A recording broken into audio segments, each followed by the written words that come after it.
Hello friends, स्वागत है आप सभी का मेरे YouTube channel MK exam preparation में।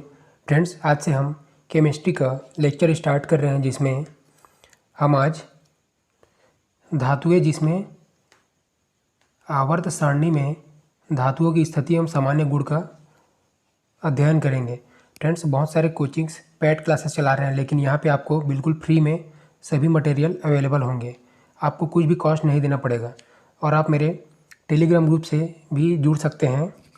ऐसे ही करंट अफेयर्स और स्टडी मटेरियल के लिए ग्रुप का लिंक आपको डिस्क्रिप्शन में मिल जाएगा, या फिर टेलीग्राम में जाकर एमके एग्ज़ाम प्रिपरेशन टाइप करेंगे तो ग्रुप आपको आसानी से मिल जाएगा।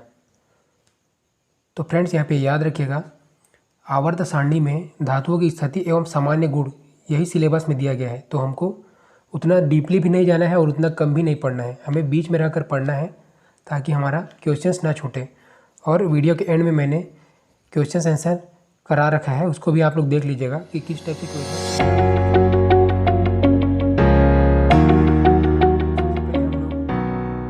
इस लेक्चर में एस ब्लॉक के तत्व को पढ़ेंगे जो समूह 1 व 2 में है।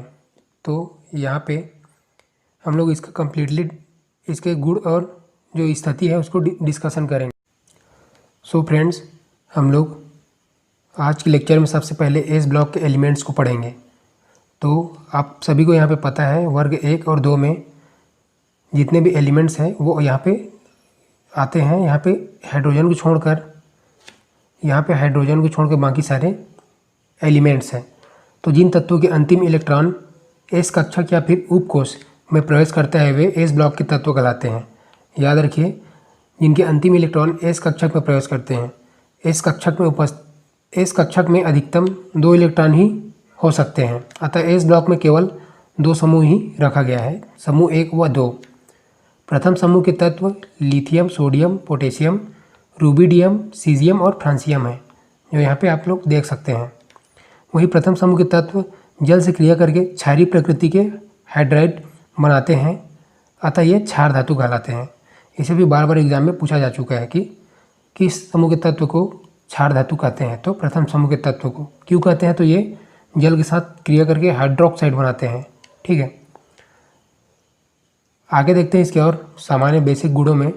द्वितीय समूह के तत्व जिसमें beryllium, magnesium, calcium, strontium, barium, radium इत्यादि शामिल है। यहाँ पे रेडियम रेडियोधर्मी तत्व है जो बहुत ही अल्प मात्रा में पाया जाता है। बेरियम के अतिरिक्त शेष तत्वों की द्वितीय समूह में ऑक्साइड एवं हाइड्रोक्साइड की प्रकृति क्षारीय होने के कारण इन्हें क्षारीय मृदा धातुएं कहते हैं। याद रखिए, क्षारीय मृदा धातुएं, क्योंकि ये भूपर पट्टी में मिलते हैं, अर्थक्रस्ट में। फ्रेंड्स, विकर्ण संबंध की बात करते हैं। तो विकर्ण संबंध का 2 आधार है, एक तो आयनिक आकार और आवेश तथा त्रिज्या अनुपात में समानता होना। अर्थात जो भी तत्व किसी दूसरे तत्व के साथ विकर्ण संबंध बना रहे तो उसका 2 आधार यहाँ पे मान सकते हैं। जैसे कि लिथियम व बेरियम इन समूह के अन्य तत्वों से भिन्न है। ये तत्व अपने ठीक आगे वाले समूह दूसरे तत्व से समानता प्रदर्शित करते हैं। जैसे लिथियम अपने आगे वाले के नीचे, जैसे मैग्नीशियम से समानता प्रदर्शित करते हैं। इसको हम लोग टेबल में देखते हैं। तो यहाँ पे देखिए, लिथियम जो है मैग्नीशियम से विकर्ण संबंध बनाएगा। अब फ्रेंड्स, समूह 1 के क्षार धातु तत्वों के बारे में डिस्कशन करते हैं अच्छे से। तो हाइड्रोजन का इलेक्ट्रॉनिक विन्यास क्षार धातुओं के समान होने के कारण इसे समूह 1 में रखा गया है, जबकि हाइड्रोजन धातु नहीं है, अधातु है। क्षार धातुओं का सामान्य इलेक्ट्रॉनिक विन्यास NS1 होता है। फ्रांसियम एक रेडियो सक्रिय तत्व है जिसका आयुकाल बहुत ही अल्प होता है। इसका समस्थानिक 223Fr है। ठीक है, इसको भी एग्जाम में पूछा गया है। वहीं अब लिथियम की बात करते हैं। तो मृदा पृष्ठ पर उपलब्धता 35वां स्थान रखता है लिथियम। यह मुख्यतः सिलिकेट के रूप में पाया जाता है, जिनमें स्पोडिमिन, ये इसके सब एस्क हैं, इसको आप लोग देख सकते हैं। जो इसमें इम्पॉर्टेंट है लिथियम में, वो 35वां स्थान रखता है भंडारण में। सोडियम को देखते हैं तो सोडियम का स्थान 7वां है। यह NaCl के अतिरिक्त बोरेक्स और यह बाकी अयस्कों में भी पाया जाता है सोडियम। पोटेशियम का स्थान वही 8वां है। समुद्री जल में KCl के अतिरिक्त माइटर या साल्ट पीटर KNO3 और बाकी सारे अयस्क में ये पोटेशियम पाया जाता है। तो फ्रेंड्स, इसको मैं डिस्कशन नहीं कर रहा हूँ क्योंकि यहाँ वीडियो को पॉज करके आप अच्छे से देख सकते हैं इसके अयस्कों को कि कौन कौन से इसके अयस्क हैं। वही रूबिडियम व सीजियम की बात करें तो कोई सुविधाजनक इनके स्रोत नहीं हैं। इन्हें उप उत्पाद के रूप में भी प्राप्त किया जाता है, अर्थात ये सीधे तौर पर प्रकृति में विद्यमान नहीं है। क्षार धातुओं का भौतिक गुण देखते हैं तो भौतिक अवस्था में प्रकृति देखते हैं तो शुद्ध अवस्था में चांदी के समान ये सफ़ेद चमकीले होते हैं, वह मुलायम व हल्के होते हैं। समूह में ऊपर से नीचे आने पर कठोरता क्रमशः घटती जाती है। याद रखिए, समूह 1 में ऊपर से नीचे आएंगे तो जो इनकी कठोरता है वो घटती जाएगी। समूह 1 में लिथियम सबसे कठोर व सीजियम सबसे मृदु क्षार धातु है। सभी धातुएं अंतः केंद्रित धन्य जालक के रूप में क्रिस्टलित होती है। आघातवर्धनीय व तन्य विद्युत का सुचालक है सभी धातुएं। समूह 1 में गलनांक व क्वथनांक इनके बहुत कम होते हैं, जो ऊपर से नीचे जाने पर घटते जाते हैं। घनत्व ऊपर से नीचे जाने पर बढ़ता है। याद रखिए, जो इनकी डेंसिटी है वो ऊपर से हम लोग नीचे जाएंगे तो क्या हो जाएगा, बढ़ते जाएगा। फ्रेंड्स, अब क्षार धातुओं के सामान्य रासायनिक गुण देखते हैं। तो वायु के साथ अभिक्रिया करके क्षार धातुएं ऑक्साइड, हाइड्रोक्साइड व कार्बोनेट की परत बनाते हैं। वहीं ऑक्सीजन के साथ इन्हें ये क्रिया करके M2O प्रकार का सामान्य ऑक्साइड बनाते हैं, जहाँ पे M है लिथियम या सीजियम, ठीक है। सोडियम परऑक्साइड व पोटेशियम, रूबिडियम व सीजियम सुपर ऑक्साइड MO2 बनाते हैं। याद रखिए, ये एग्जाम में पूछे जाते हैं। जल के साथ ये अभिक्रिया करके हाइड्रोक्साइड बनाते हैं, ठीक है। वह हाइड्रोजन गैस मुक्त करते हैं। जल के साथ क्रियाशीलता ऊपर से नीचे बढ़ती है। जल के साथ क्रियाशीलता ऊपर से नीचे जाने पर बढ़ती है। यहाँ पे देख सकते हैं हाइड्रोक्साइडों की क्षारीय सामर्थ्य क्रम। तो यहाँ पे देखिए LiO4, NaOH, KOH, RbOH, CSOH, ऐसा इसका क्रम है बढ़ते क्रम में। वही हाइड्रोजन के साथ ये संगत धातु MH बनाता है। धातु के हाइड्राइड रंगहीन, क्रिस्टलीय व आयनिक प्रकृति के होते हैं।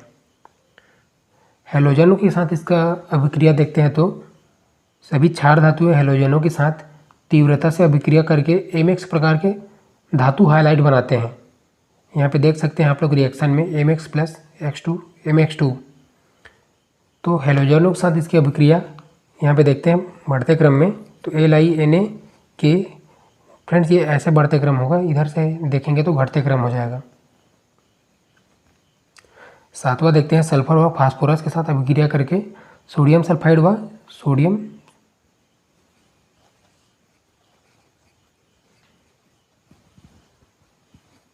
फास्फोरस व सल्फर के साथ क्रिया करके ये सोडियम सल्फाइड बनाते हैं, ठीक है। तो याद रखिए, फास्फोरस व सल्फर के साथ सोडियम सल्फाइड। द्रव अमोनिया में विलयता, तो नीले रंग का विलयन प्राप्त होता है। अगर इसको द्रव अमोनिया में विलय किया जाए तो नीले रंग का विलयन प्राप्त होता है, जैसे एग्जाम में CGACF के एग्जाम में पूछा जा चुका है 2016 या फिर 17 वाले में।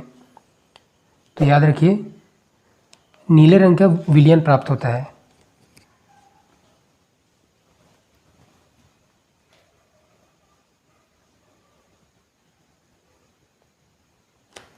तो फ्रेंड्स, यहाँ पे हम लोग लेक्चर 1 में एस ब्लॉक के समूह 1 के जिसे क्षारीय धातु कहा जाता है के बारे में अच्छे से पढ़ा है।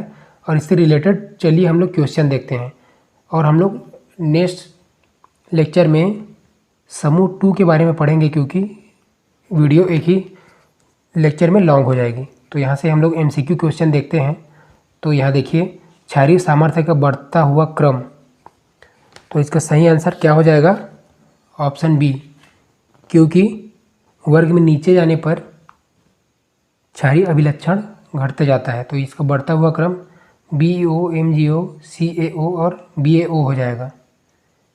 कैल्शियम का इलेक्ट्रॉनिक विन्यास, क्वेश्चन नंबर 2 है कैल्शियम का इलेक्ट्रॉनिक विन्यास। तो कैल्शियम का इलेक्ट्रॉनिक विन्यास 4s2 होता है, ठीक है। तो इसका ऑप्शन बी सही आंसर हो जाएगा।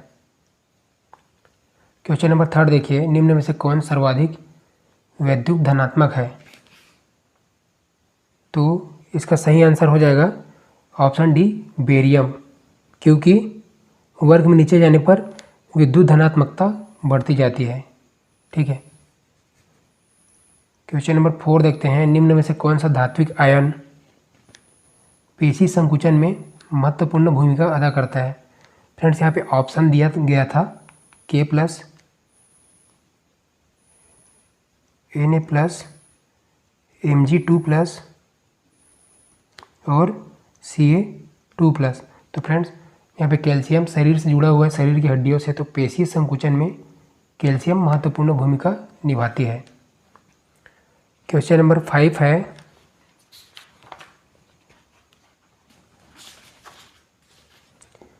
निम्न सभी पदार्थ जल के साथ क्रिया करते हैं, कौन सा युग समान गैसीय उत्पाद देगा?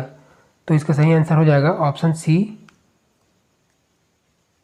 कैल्शियम और CaH2, क्योंकि देखिए कैल्शियम अगर जल के साथ अभिक्रिया करेगा तो कैल्शियम OH2 बनाएगा और हाइड्रोजन गैस मुक्त करेगा। वही CaH2 जल के साथ अभिक्रिया करेगा तो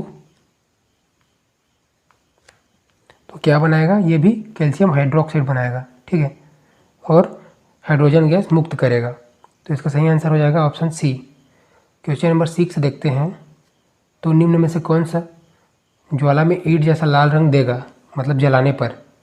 तो इसका सही आंसर हो जाएगा option C calcium. Question number 7 पूछा गया है, निम्न में से प्रबलतम क्षार कौन सा है?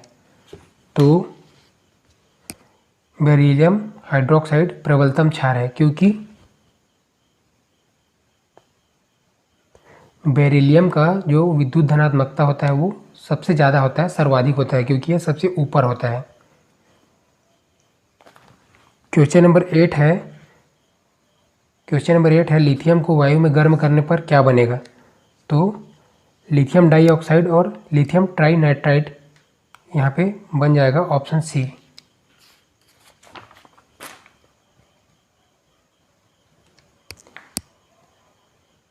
क्वेश्चन नंबर 9 है, निम्न में से कौन सा इलेक्ट्रॉनिक विन्यास न्यूनतम आयनन ऊर्जा से संबंधित है? तो इसका सही आंसर हो जाएगा option D 1s2 2s2 2p6 3s2, क्योंकि क्षार धातुओं का इलेक्ट्रॉनिक विन्यास निम्न आयनन ऊर्जा से संबंधित है। याद रखिए, जो क्षार धातु है उनका इलेक्ट्रॉनिक विन्यास है किससे संबंधित है? तो निम्न आयनन ऊर्जा से, निम्न आयनन ऊर्जा से।